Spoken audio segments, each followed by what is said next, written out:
اللہ سبحانہ تعالیٰ نے انسان کو پیدا کیا اور اس کو عقل دی. اس عقل کی وجہ سے انسان نے اس زمین میں بہت سی چیزوں کو ایکسپلور کیا اور دنیا میں زندگی گزارنے کے اس نے بہت سے طریقے سیکھے. اس زندگی میں ہم بہت سے کام کرتے ہیں، بہت سی ہماری ضروریات ہیں، اور ان کو ہم پورا کرنے کے لیے طرح طرح کے طریقے آزماتے ہیں، اور ان میں جو بیسٹ پریکٹسز ہوتی ہیں ان کو اختیار کر لیتے ہیں. ہماری ضرورت ہے کھانا پینا، تو آپ دیکھیں کہ اس میں کتنی ورائٹی ہے اور کتنے طریقے ہیں.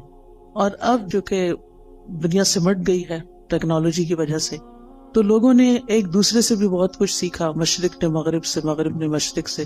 جس ملک میں بھی جائیں ہر طرح کے کھانے اویلیبل ہیں. اسی طرح لباس کے معاملے میں، اسی طرح ہاؤسنگ کے معاملے میں، یعنی بہت ساری چیزیں ہیں جو انسانوں نے اپنی عقل استعمال کر کے، اپنی صلاحیتوں کو استعمال کرتے، ترقی کرتے کرتے اپنی صرف ضروریات نہیں بلکہ اپنی خواہشات کو بھی پورا کرنے کے بہت سے طریقے نکال لیے ہیں. اسی طرح انسان کا لباس ہے، انسان کے باقی زندگی کے کام کاج ہیں. لیکن اللہ سبحانہ تعالیٰ نے انسان کو صرف جسم نہیں دیا اور صرف جسم کی ضروریات نہیں دی کہ جس میں انسان عقل استعمال کرے. انسان کو اللہ نے روح بھی دی ہے، اور اس کی اپنی ضروریات ہیں اور اس کے اپنے تقاضے ہیں.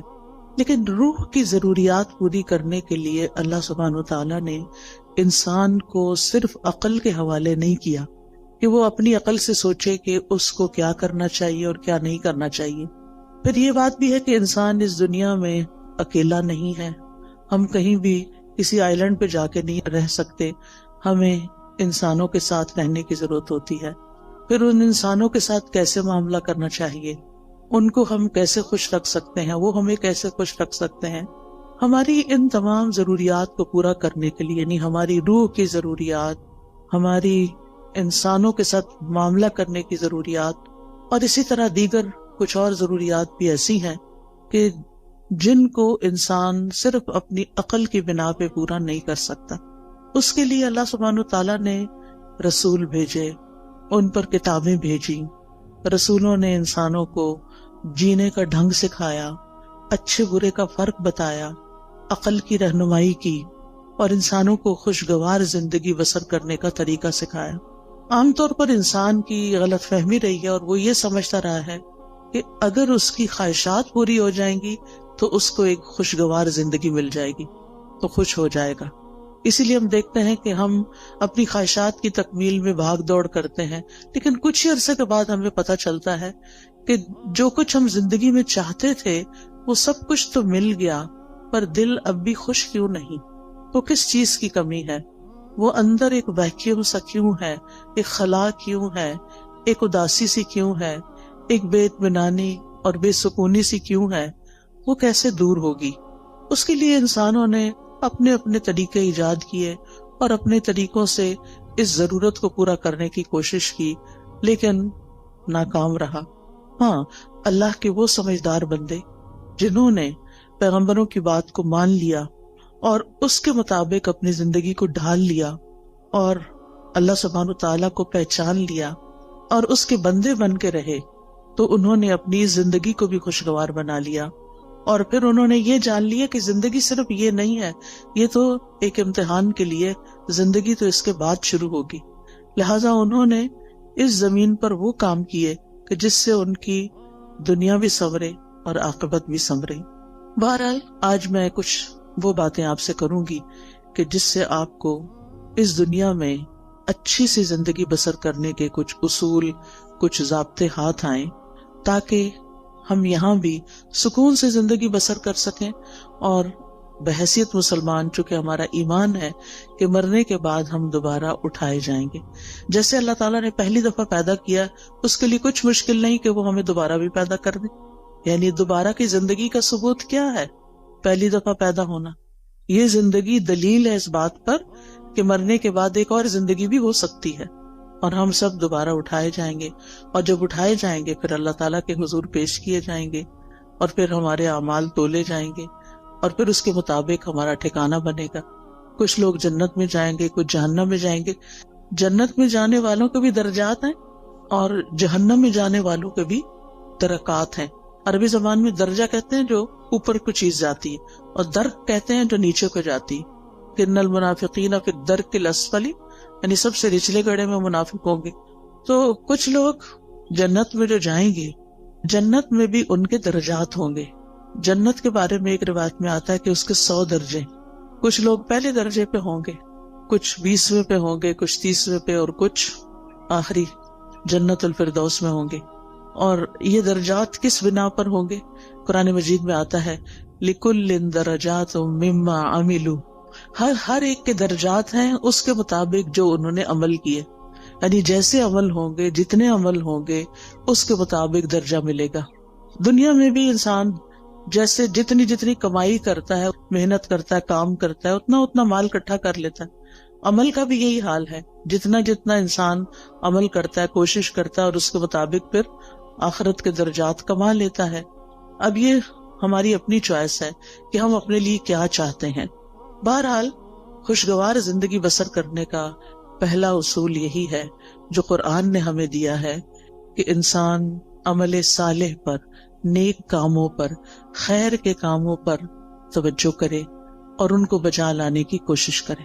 اس میں ہم سورۃ النحل میں دیکھتے ہیں، آیت نمبر 97 ہے، من عمل صالحا من ذکر او انثى وهو مؤمن فلنحيينه حیاتا طیبہ وَلَنَجْزِيَنَّهُمْ أَجْرَهُمْ بِأَحْسَنِ مَا كَانُوا يَعْمَلُونَ۔ جو کوئی نیک عمل کرے گا، جو بھی کوئی اچھا کام کرے گا، خواہ مرد ہو یا عورت ہو، شرط یہ کہ وہ مومن ہو، وَهُوَ مُؤْمِنٌ فَلَنُحْيِيَنَّهُ حَيَاةً طَيِّبَةً، تو ہم اس کو ضرور عمدہ زندگی بسر کروائیں گے۔ حیات طیبہ، یہ آخرت کی بات نہیں ہو رہی، یہ دنیا کی بات ہو رہی ہے کہ دنیا میں بھی اس کو ایک اچھی پیور لائف ملے گی، صاف ستھری زندگی ملے گی، اور اس کا تعلق انسان کے ظاہر سے بھی ہے اور انسان کے دل سے بھی ہے۔ اور پھر اس کے بعد وَلَنَجْزِيَنَّهُمْ أَجْرَهُمْ، ان کو ان کے اعمال کا بدلہ بھی ضرور دیں گے، بِأَحْسَنِ مَا كَانُوا يَعْمَلُونَ، اس بہترین طریقے پر جو وہ عمل کرتے تھے، یعنی جس کوالٹی کا، جس درجے کا وہ عمل کرتے ہوں گے، اسی درجے کے مطابق ان کو وہاں بدلہ بھی دیا جائے گا۔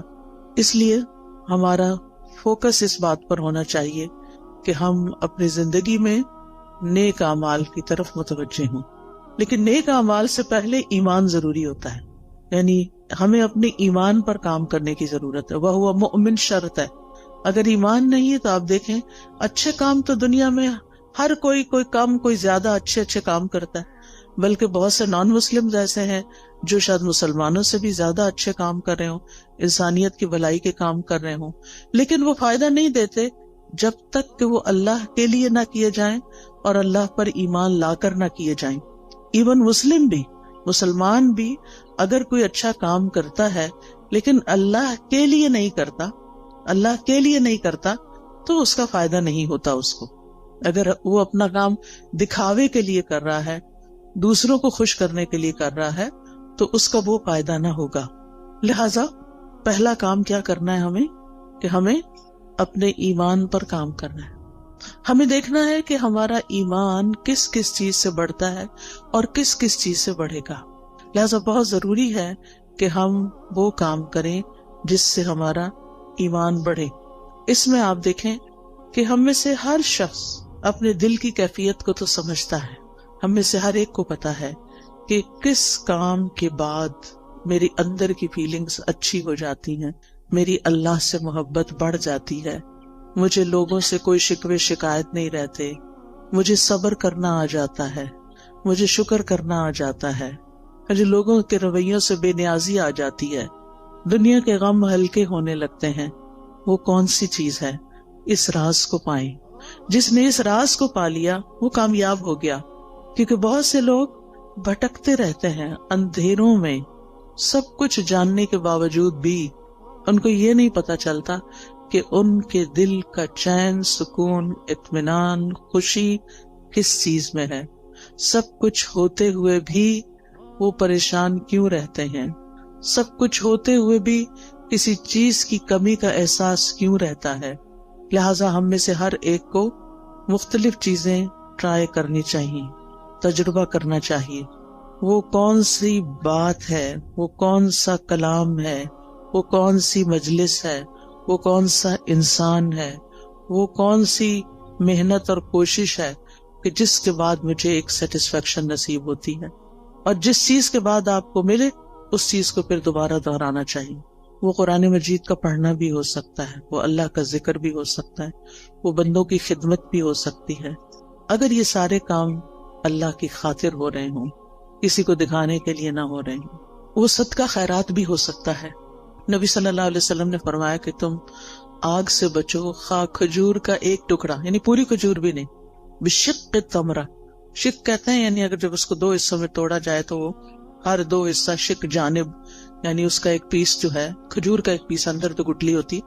اگر وہ پوری کھجور بھی نہیں دے سکتے، آدھی کھجور دے کے بھی تم اس کو پا سکتے ہو، یعنی آگ سے بچ سکتے ہو.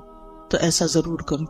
کہنے کا مطلب یہ ہے کہ ہم اپنی زندگی میں صرف اپنی خواہشات کی تکمیل نہ کریں، صرف اپنی خواہشات کے پیچھے نہ دوڑتے رہیں، بلکہ ان کاموں کے پیچھے جائیں خواہ ان میں محنت لگتی ہو، خواہ ان میں تکلیف ہوتی ہو، خواہ ان میں کچھ قربانی کرنی پڑتی ہو، لیکن اس کے نتیجے میں ہمیں سکون قلب حاصل ہوتا ہو. امام ابن تیمیہ نے کہا تھا کہ انسان کے لیے ایک جنت دنیا میں ہے اور ایک آخرت میں ہے. جو دنیا کی جنت میں داخل نہیں ہوا وہ آخرت کی جنت میں داخل نہیں ہو سکتا. وہ دنیا کی جنت کیا ہے؟ وہ دنیا کی جنت دل کا سکون ہے، دل کی راحت ہے، دل کی ٹھنڈک ہے، دل کا اطمینان ہے، دل کی خوشی ہے کہ جس سے انسان ہر طرح کے حالات میں ایک پرسکون انسان رہتا ہے. اس کے لیے ہر شخص کو خود محنت کرنا ہے. اور اصول میں نے آپ کو دے دیا کہ اس کی جو ہے وہ ایمان لا کر عمل صالح ہے، نیک عمل ہے. لیکن وہ نیک عمل کیا کیا ہے؟ ان کا علم حاصل کرنا ضروری ہے کہ کون کون سے کام اللہ تعالیٰ کو پسند ہیں. پھر اسی طرح آپ دیکھیے کہ دوسری چیز جو انسان کو خوشی دیتی ہے وہ انسانوں کے ساتھ احسان کا معاملہ ہے، چاہے زبان کے ساتھ چاہے کام کے ساتھ. یعنی جب آپ کسی کے ساتھ اچھا بول لیتے ہیں، صرف اس کے ساتھ نہیں جو آپ کے ساتھ اچھی طرح بات کرتا ہے، اس کے ساتھ بھی جو آپ سے اچھی طرح بات نہیں کرتا اور کبھی بھی نہیں کرتا. ہم میں سے ہر شخص کی زندگی میں کچھ لوگ ایسے ضرور ہوتے ہیں کہ ہم ان کے ساتھ اچھا کرتے بھی رہیں پھر بھی وہ ویسے ہی رہتے ہیں جیسے وہ ہوتے ہیں. لیکن ایسی جگہ پر جب انسان اپنی سیٹسفیکشن کے لیے اچھا کرتا ہے تو مزہ نہیں آتا، لیکن جب اللہ کے لیے کرتا ہے تو اس کا دل خوش ہو جاتا ہے کہ میں نے وہاں نیکی کی، میں نے اس کے ساتھ نیکی کی جس سے مجھے کوئی جواب نہیں ملنا. لہذا قولوا للناس حسنا، لوگوں سے جب بھی بات کریں، چاہے آپ کے ملازم ہوں، چاہے آپ کے رشتہ دار ہوں، چاہے آپ کہیں کام کرتے ہیں تو آپ کے کولیگز ہوں، چاہے آپ کہیں پڑھاتے ہیں تو آپ کے شاگرد ہوں، کوئی بھی ہو، بڑوں کے ساتھ پھر بھی انسان عزت کا اور احترام کا ایک معاملہ کرتا ہے، لیکن عموماً اپنے جیسوں کے ساتھ پھر ویسا ہی کرتا ہے جیسے اس کے ساتھ کیا جا رہا ہوتا ہے، اور اس کو ہم جسٹیفائی بھی کرتے ہیں. ہم یہ کہتے ہیں وہ بھی تو کرتا ہے نا، وہ بھی تو ایسے ہی کرتا ہے، ایسے کو تیسا ہی ہونا چاہیے. یہ اصول ہم نے خود بنا لیا، ایسے کو تیسا. یہ قرآن سے ٹکراتا ہے، ایسے کو تیسا نہیں. جو برا کرے ہمیں کیا تعلیم دی گئی ہے کہ ہم اس کے ساتھ اچھا کریں. ادفع باللتی ہی احسن، برائی کو اس طریقے سے دور کرو جو زیادہ اچھا طریقہ ہو. تو انسانوں کے ساتھ احسان بات کے ذریعے بھی، کوئی اچھی بات ان کو بتائیں، کوئی اچھا مشورہ دیں. اگر ان کو کوئی پریشانی ہے یا ان کو کسی بات میں کوئی مشکل پیش آئی ہوئی ہے تو ان کی اس مشکل کا حل تلاش کرنا. تو زبان کے ذریعے آپ کسی کو تسلی دے سکتے ہیں، کسی کا دل خوش کر سکتے ہیں، تو یہ احسان کا معاملہ ہے. اور دوسرا عمل کے ساتھ، کام کے ساتھ، جن لوگوں کے ساتھ ہمارا دن رات کا انٹریکشن ہوتا ہے ہمیں یہ معلوم ہوتا ہے کہ ان کی ضروریات کیا ہیں، ان کے وہ کون سے کام ہیں جو میں کر سکتی ہوں، میں کہاں ان کے کام آ سکتی ہوں. اور پھر جب آپ وہی کام کرتے ہیں تو آپ کو خاص خوشی نصیب ہوتی ہے. ایک خوشی انسان کو اپنی خواہشات کی تکمیل سے ہوتی ہے کہ جو لوگ آپ کو اچھے لگتے ہیں آپ ان کے لیے کچھ کرتے ہیں تو آپ کو بہت اچھا فیل ہوتا ہے، تو وہ بھی ایک خوشی ہوتی. لیکن وہ دراصل آپ اپنی خواہش پوری کر رہے ہوتے ہیں. لیکن ایک احسان وہ ہوتا ہے کہ آپ اللہ کی خاطر، للہ،